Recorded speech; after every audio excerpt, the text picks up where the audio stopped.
Welcome, today I'm with FairPhone 3 and I'll show you how to connect to Wi-Fi of this device. There's two ways how you can connect to Wi-Fi. Here, the first one is so simply. First you should open a notification bar and press on the Wi-Fi icon. Now turn on the Wi-Fi and here you can choose network. For example, I choose this one and just type the password,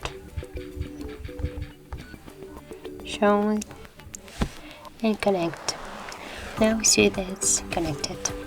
And the second way is so simply too, like first one, just go to the settings, tap on the network and internet, turn on Wi-Fi and choose the network, for example this one. Tap